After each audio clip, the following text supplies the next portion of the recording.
I was making like lo-fi beats before that, and then Okay. 2020 is when I found like artists like Dreamer Boy and kind of like that original like bedroom pop kind of wave. Yeah. And I was like, I feel like it's similar enough to like the lo-fi instrumental stuff I was doing. I was like, I could put my voice over it because I come from a musical family and played music in church and everything. So it's something I was always like interested in. I just didn't really feel like I could do it myself without, living in California or something like that. So when the trend of making music in your bedroom really took off, I was like, oh, I'll give it a shot. COVID, Yeah. because I was locked inside.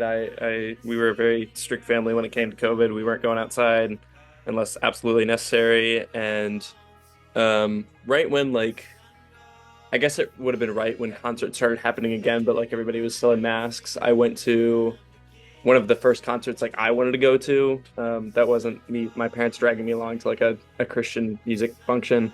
Um, hmm and so we got to see Hippo Campus in Chicago, which is super tight, and I actually got to shoot that show, which was nuts. What? And yeah, I being there and meeting like-minded people for the first time, I just knew that the music industry was an environment that I really belonged in. I really wanted to be a part of. And shortly after, enrolled in the music industry program I'm in now, and yeah, I started writing. So I definitely learned a lot about recording and production. That's for sure. Yeah. Um, yeah, I mean, at the time I was making music out of my parents' basement on a little laptop with just a MIDI keyboard for the most part, and some of my dad's old gear. And since then, I've lived in two separate apartments by myself. I've collected a whole bunch of new stuff, spent a whole lot of money on like plugins and that kind of thing, and I've gotten a lot of good opportunities to talk with some people. I'd spoke with Matt Martin, formerly of Coin. I spoke with do you know who nicknamed Jose is? He's Nashville based. He's a really good producer. He gave me a lot of songwriting advice and that kind of thing. And recently I posted a video. I talked to Chase Lawrence and he gave me some advice as well. I've really tried to like through mutual connections and everything really pick as many brains as I can, and that really inspires me to learn new songwriting things and learn from different perspectives, and that's really encouraged me throughout my musical journey quite a bit.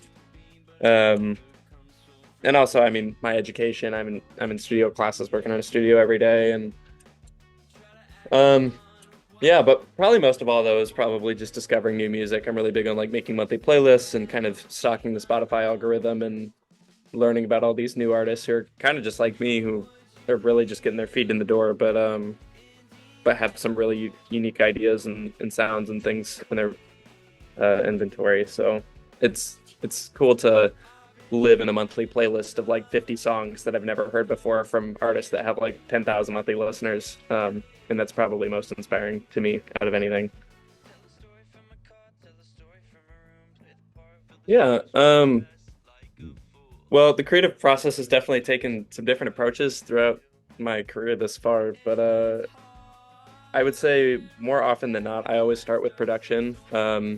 The way I listen to music is a lot more production first rather than lyrics, which sometimes I hate myself for, but um, I connect with production a lot more than I do with words. So I usually start with a melody or a beat.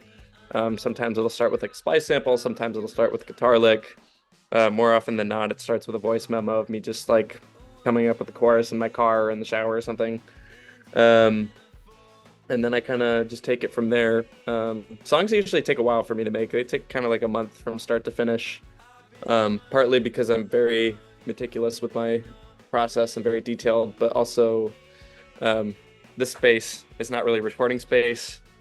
So I have to take like my microphone and stuff out into my car and park in a parking lot somewhere and record vocals all the time because my Oh walls here are man. really thin and I Yeah. feel bad. So, and I've had some fun run-ins that way. I've gotten talked to the cops before because they thought I was doing something else. Oh I've my God. had people come up to me. It's yeah, it's a good time. But yeah, my songs do definitely take a while to make, and bouncing back between like my team and mastering and all that kind of stuff. We really want to make it sound perfect. But um, in terms of making my music sound different, I'm never too intentional with it. I'm very much adjacent to the idea that I just want to make the music that feels right and sounds right. I'm not somebody who demos things out a lot. Like if I start recording a song, I either am gonna hate it and I'm gonna scrap it and never listen to it again, or I'm gonna see it all the way through. Like I don't have a vault of like demos sitting around anywhere really. Never too intentional. I just kind of let it flow out of me. But I think a lot of that again comes from the taste that I've curated for myself. And I don't listen to as much like mainstream music, so by forcing myself to listen to some more abstract things and things from different cultures and stuff along those lines, I think naturally that makes my sound a little bit unique. It's funny. I get that question a lot because Really? where I live, obviously, like I'm from Indiana, making music is like you say you make music and they automatically assume you're like a SoundCloud like trash rapper. Not a lot of people like there are people that make music here well, but where I'm at, there's not a lot of people who make guitar music well. So Hmm. you're not always taken seriously. So when somebody asked me that, originally I just kind of be like, "Oh, I'm like Walmart Dominic Fike." Oh my God. Like, because people know who Dominic Fike is, and they're like, "Oh, Yeah. okay." Um, my best friend Bella heard me say that once. She goes, "No, no, you're selling yourself too short. You're Trader Joe's Dominic Fike because sometimes Oh, Trader yeah. Joe's is better." I usually say something along those lines. I try to go by comparison because all people listen to around here is like Taylor Swift and Zach Bryan. I explain my sound by comparison most of the time. I mean, Indiana indie pop too. That was my yeah. Spotify bio for a while. Oh. I wrote it from the perspective of music and like my career. Hmm. So the chorus is "Would you leave Indiana for me?" That's like music, like asking like, "Hey, would you leave everything behind for me? Because Hmm. like this is your dream." Um, but I also kind of wanted to like make it a little twist so it could be taken as romantic, like, "Hey, would you leave your hometown for me?" kind of vibe. So people can interpret it any way they want. But I wrote the song from the perspective of my dreams and what I love and what I'm passionate about. Um, but yeah, from a young age I knew where I was born was not the right place for me. Hmm. There were more horses than people in the town I grew up in.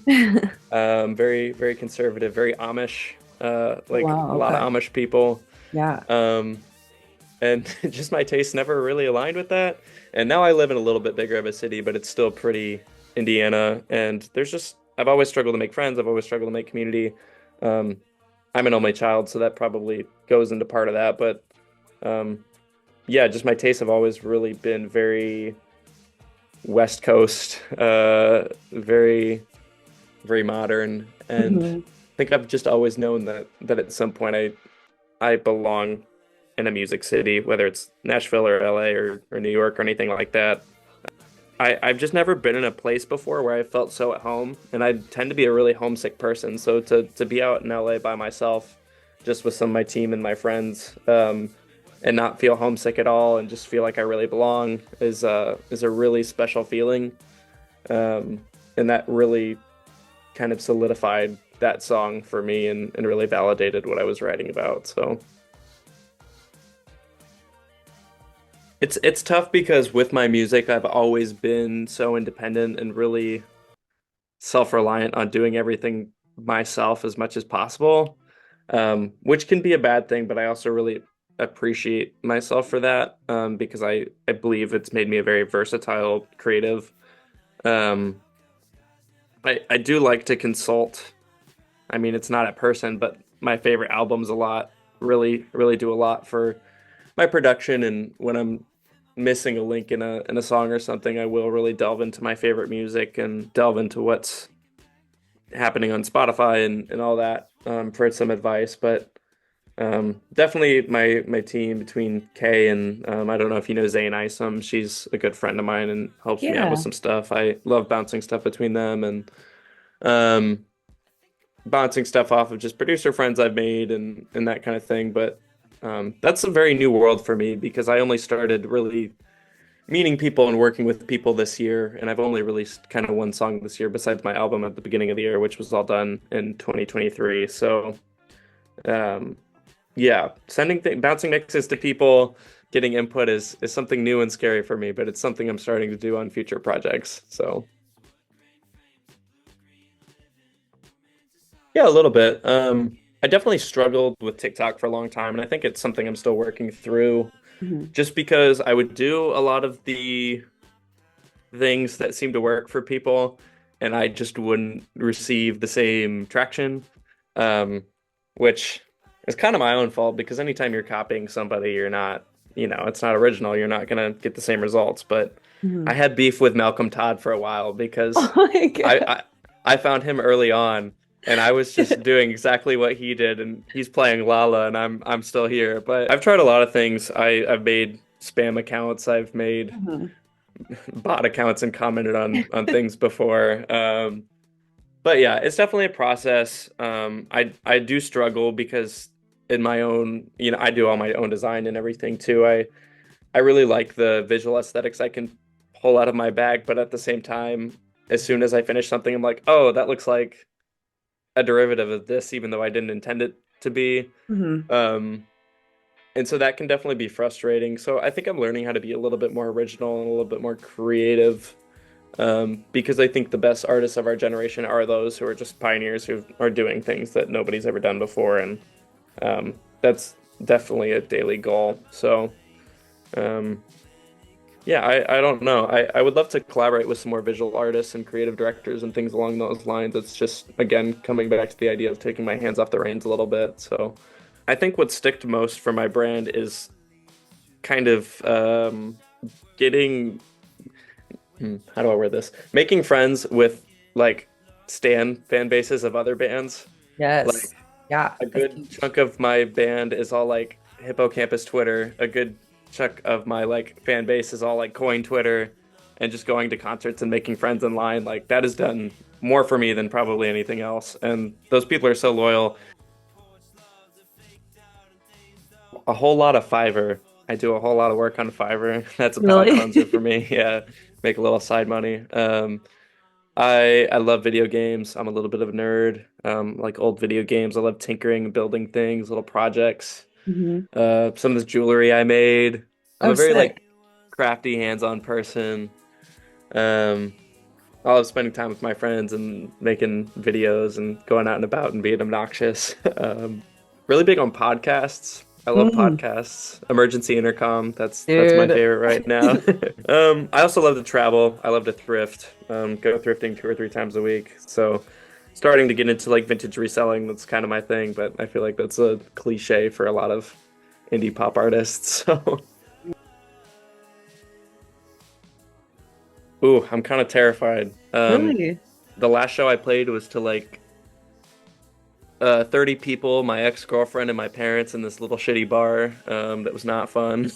No. And it was just by myself in a track. And this is a 2,000 cap Live Nation venue, with a barricade and a bar and Huge. photographers. And I'm like, I'm kind of Yeah. scared. But it's my first time playing with a full band. I recruited some of my best friends and musicians that I really trust. Which is exciting for me because I've never played with a full band before, at least not my own stuff. Um, and I'm also really nervous that people aren't going to show up, but I hope they do. I'm stoked though. I have always loved being on stage, and whether it's like choir, or like singing in church or anything like that as a kid, it's just like I feel really at home on stage. And the whole reason I wanted to start doing music is so that I could just make money by being on a stage, really. Obviously, I love to express myself through my art, but touring has kind of always been the goal. Not for um, like self-sufficient like fame reasons or anything like that. I just want to be on a stage and play music and make a living that way because I love to travel and love to see new places and I just love the energy. So, um, yeah, I don't know if that'll ever happen for my own music, but whether I'm doing that or tour managing for somebody else or something along those lines would be super cool. And I think this show is definitely a good first step because even if it doesn't sell well, I'll get some really cool video content out of it. So, well, I just know that like once videos get out there of me on a decently sized stage with a band, that legitimizes my own brand a lot. And I think we'll catch some eyes. So I'm excited. Fans can expect more singles, maybe an Hmm. EP. There was an EP in the works at one point. Kind of waiting on seeing. if we can get any label attention or the finances to get that going. But definitely more singles. And then also definitely the idea of going on tour with another artist. That's a dream of mine, and I'd love to make it happen because I do have a lot of fans kind of dotted all around the country and little pockets. So it'd be really cool to put some names to faces and play some shows all over the place. So yeah, more singles and touring. Probably not another album until it makes financial sense, but definitely more art. So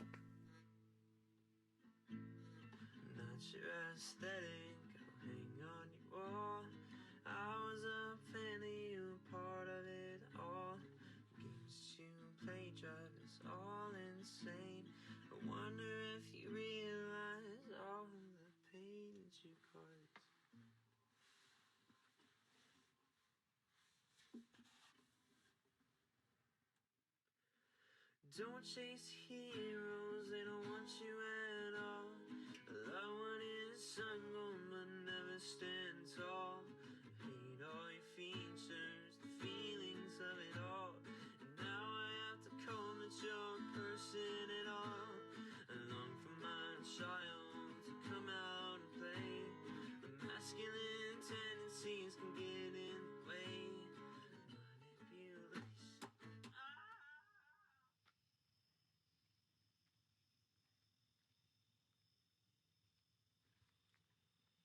Manipulation mess me up in minds. You're my narcissist, baby. One false love.